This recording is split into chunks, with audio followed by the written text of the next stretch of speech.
The next game on our list, it's the Miami Dolphins traveling to MetLife Stadium, take on the New York Jets, the 3-1 Miami Dolphins, and the 2-2 New York Jets. The over-under is 3.5 points the over-under is 46.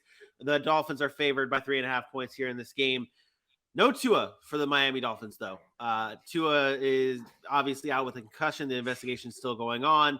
Teddy Bridgewater steps in. Aaron, what do you expect to see from Teddy Bridgewater in this game? Let me rephrase this question. Not what to expect to see from Teddy Bridgewater. We know what Teddy Bridgewater is. What do you think we see from the weapons around Teddy Bridgewater in this game? I like your first question better. We know what we're going to see from Tyreek Hill and Jalen Waddle. They're good. But do we? Last week when Teddy Bridgewater came in, Jalen Waddle was not a factor. Jalen Waddle just had one target last week when Teddy Bridgewater came in. But what did Tyreek do? Like, they both can't catch the ball at the same time. Like, it just happened to be a Tyreek Hill game. And before that, we've had Jalen Waddle games. Like, they're going to be fine. Like, he's going to throw a 2-yard route, and they're going to turn it into 15. You're going to throw a 2-yard route, he's going to turn it into 40. The receiver, I have zero concerns about Tyreek Hill, Jalen Waddle, Mike Gesicki, Chase Edmonds, Raheem Mostert. It's not about the weapons. This is about Teddy Bridgewater. And can Teddy Bridgewater just manage to get the football in their hands? This is a must-win game for the Miami Dolphins. And yes, I said it. They're 3-1, but it's a must-win game. They have to show that the team is good enough, the defense, the running game, the backup quarterback in managing this game, that the team is good enough to beat the Jets, because we all have looked at Tua in the past, and we all don't see Patrick Mahomes. We don't see Aaron Rodgers. We don't see Josh Allen. But we see a guy like, you know what, get him some weapons and everything, right? Like, he can play the position, and he could be successful. But we still don't see that elite arm talent of the guys that we want to put in the upper echelon. And which means that he probably doesn't have the ability to just go out and take over a game in most cases, albeit he did it against Baltimore. That's what we need to see from the rest of the Dolphins team, is that they can win, or they can beat the teams they're supposed to beat without Tua. That way, when they play tougher teams with Tua, that added extra whatever he's giving them is going to allow them to be successful in those situations. You can't lose this game.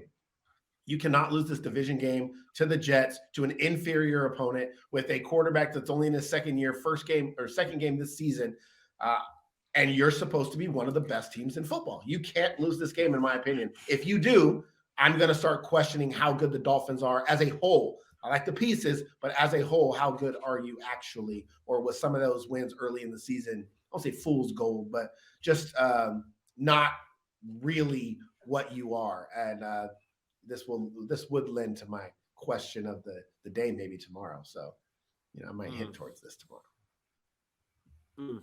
I don't know if I like that. Well, I don't care if you like it. I remember I myself personally was the first person to say that the Dolphins were going to be good. And I know, but that's what I'm not comparing them anymore. That's what I have a problem. Go ahead. But that's what I have a problem with, though, because if this Dolphins team does lose this game with Teddy Bridgewater at quarterback, you're willing to just have second thoughts and wonder if it's fool's gold from what they did at the beginning of the season. Let's not forget how high we were on them, though, beating. But so really, what I'm trying to get at here is do you see the drop off between Tua and Teddy Bridgewater? I feel that's my difference, though. There's not a huge difference. The difference between Tua and Teddy Bridgewater, the gap is not this. Like, Teddy Bridgewater has been successful in this league. He came in as a backup quarterback with the New Orleans Saints and went 6-0. And you would have been like, "Oh my God, that's Drew Brees." That's what I mean. But let me finish. If you're saying this, though, I might. If you're saying this, and I'm considering all the factors here, and I'm taking what you're saying, I'm out on the Miami Dolphins being a Super Bowl contender or any type of contender in this league. They'll be a playoff team, but they're not. We talked in the first through the first 3 weeks of if they're arguably the best team in the AFC East, if they can contend for the number one spot in the AFC East with the Bills. If you're saying this with them, they're not even close. They're not even in the same stratosphere as the Buffalo Bills. You're making my point. If they can't win with or without Tua, though, what I'm saying, even with point. That's the point.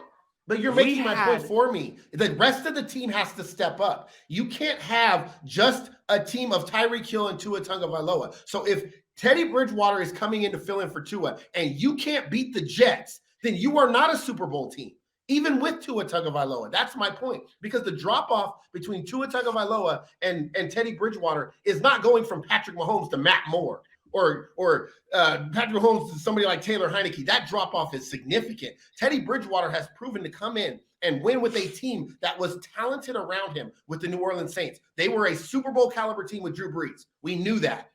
That Drew Brees goes out, we're like, okay, what kind of team are the Saints going to be without Drew Brees? They went 6-0 in the regular season.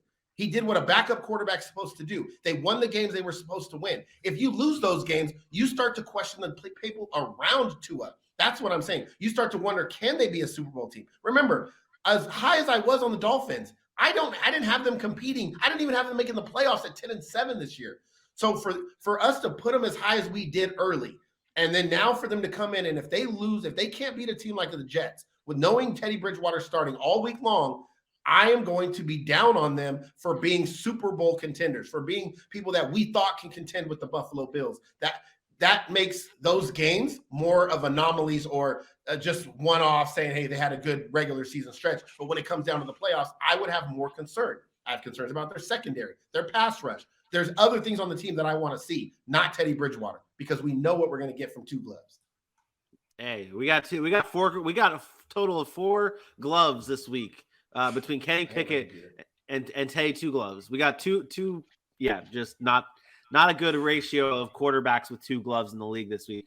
But on the other side, we'll stay with the quarterback position and talk about Zach Wilson. Obviously, first game back last week against the Pittsburgh Steelers. Didn't look too bad, especially in the fourth quarter. He was able to rally the Jets back from being down 10 points against the Steelers. Now back-to-back games, or 2 games the Jets have for wins, featured 10-point comebacks in the fourth quarter, led by Zach Wilson last week. AJ, what do you want to see from Zach Wilson in this offense this week against the Miami Dolphins?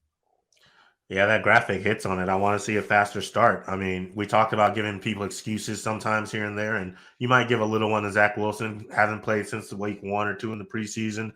First game back against the Steelers defense that was inspired because they're playing a Jets team and they're looking not to go 1-3. This week, I want to see a faster start. You got the Dolphins coming up who are going to bring a lot of pressure at you. We're going to get in the backfield a lot, and this makeshift line has been up and down for the Jets. But if he can start getting with his weapons, we've seen the connection he likes with Corey Davis.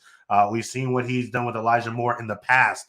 We need to see if that can come to fruition this week. We need to see if Garrett Wilson can get involved this week.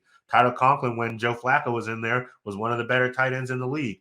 You've got the weapons. We talked about the weapons that you have around there. Breece Hall is starting to trend upwards and is starting to run like the guy we saw in college coming into the NFL. So if you can get a faster start, you have a legitimate chance to take this Dolphins team to the brink, because your defense hasn't actually, I don't want to say hasn't let you down, but they haven't been as horrible as some people would think. Sauce Gardner's been tried here and there. He's shown up in some cases. Of course, he's had some rookie woes, but he's a talented DB. We've known that. DJ Reed has been playing quite well.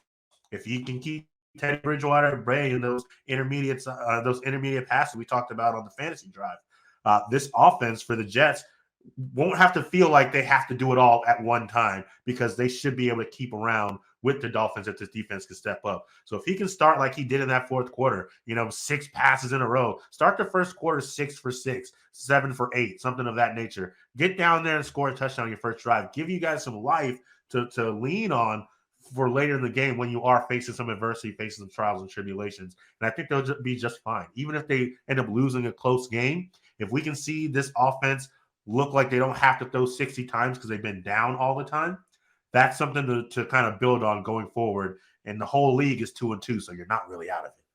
Yeah, that's the wild part. This league is just so, the parity in this league is unreal, especially with the Jets at 2-2. Like, it's not, they could start 500 for the first time since 2018. Like, that's the thing this week with no Teddy Bridgewater or with no Tua. Maybe this offense, maybe they can do it. Maybe they pull off the upset.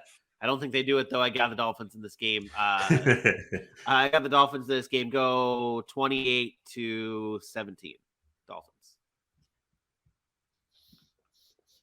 I'll take